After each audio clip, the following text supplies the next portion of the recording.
بسم الله والصلاة والسلام على رسول الله وبعد. فهذه سرقة جديدة من سلسلة السرقات الرسلانية لمحمد سعيد رسلان. فلقد قام هذا المومى إليه بسرقة كلام ابن عثيمين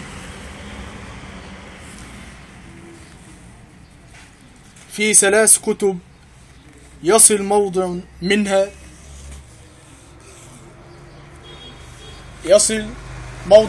إلى 16 صفحة في كتابه شرح تطهير الاعتقاد للصنعاني.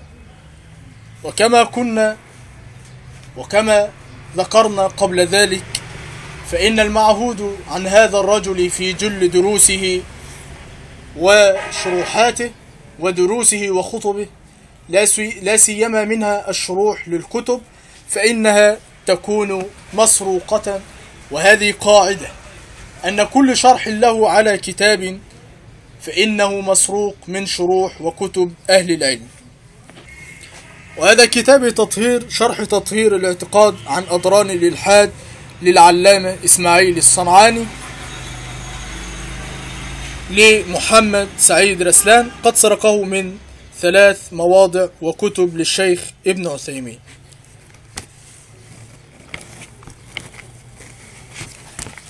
فنأتي إلى صاد 39 من كتاب هذا السارق.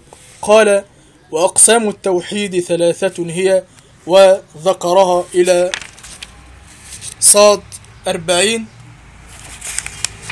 وهذا قد أخذه بتمامه وكماله وحروفه من كتاب القول المفيد لابن عثيمين صاد 5.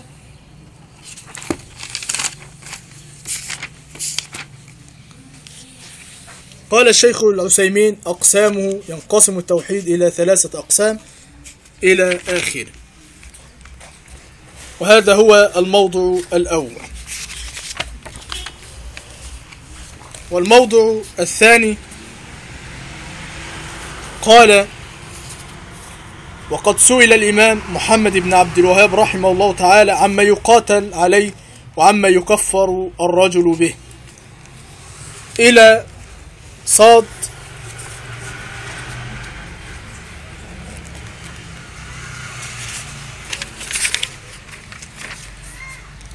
170. هذا من صاد 155 إلى صاد 170. هذا الموضع 16 صفحة، قد أخذه وسرقه وانتهبه بتمامه من كتاب كشف الشبهات للشيخ محمد بن صالح العثيمين بتقسيماته وبحروفه كله. قد أخذه من كتاب كشف الشبهات من صاد 25 في كشف الشبهات. قال: فقد سئل رحمه الله تعالى عما يقاتل عليه الرجل وعما يكفر الرجل به، فأجاب. وهذا هو الموضع الثاني، قد سرق 16 صفحة. والموضع الثالث في صاد 173 من كتاب السارق، من قوله: الاستغاثة هي طلب العون، طلب الغوث، وهو الإنقاذ من الشدة والهلاك، وهي أنواع. وهذا مأخوذ بتمامه من كتاب الأصول 3.